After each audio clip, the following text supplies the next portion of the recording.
साथियों, भारत के auto sector के इतने बड़े आयोजन में मैं आज रतन टाटा जी और ओसामू सुजुकी जी को भी याद करूंगा।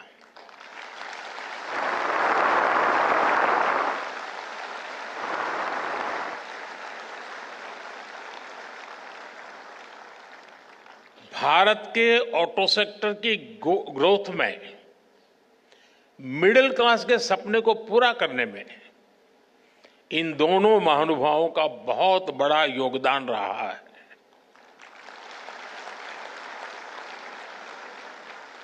मुझे भरोसा है कि रतन टाटा जी और ओसामा सुजुकी जी की लेगेसी भारत के पूरे मोबिलिटी सेक्टर को इंस्पायर करती रहेगी। साथियों, आज का भारत एस्पिरेशन से भरा हुआ है, युवा ऊर्जा से भरा हुआ है।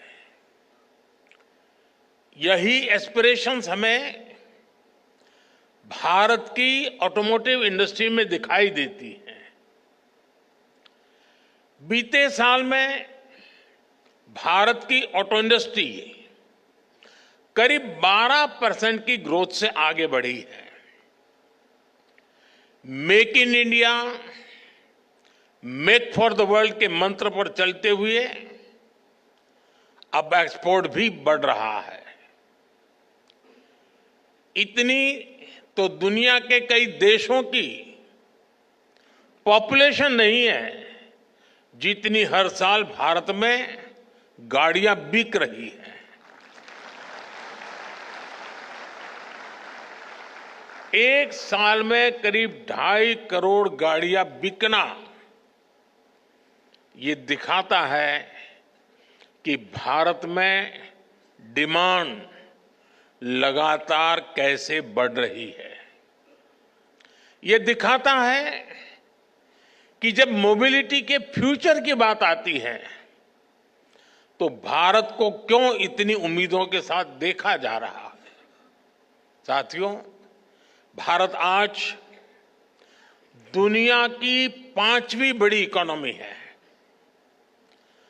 और पैसेंजर व्हीकल मार्केट के रूप में देखें तो हम दुनिया में नंबर 3 पर है। आप कल्पना कीजिए कि जब भारत दुनिया की टॉप 3 इकोनॉमी में शामिल होगा तब हमारा ऑटो मार्केट कहां होगा।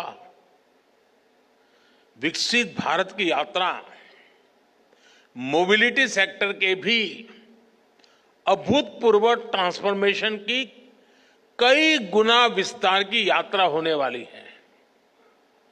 भारत में मोबिलिटी के फ्यूचर को ड्राइव करने वाले कई फैक्टर्स हैं, जैसे भारत की सबसे बड़ी युवा आबादी, मिडिल क्लास का लगातार बढ़ता दायरा, तेजी से होता अर्बनाइजेशन, भारत में बन रहा आधुनिक इंफ्रास्ट्रक्चर, मेक इन इंडिया से अफोर्डेबल व्हीकल, ये सारे फैक्टर्स भारत में ऑटो सेक्टर की ग्रोथ को पुश करने वाले हैं, नई ताकत देने वाले हैं।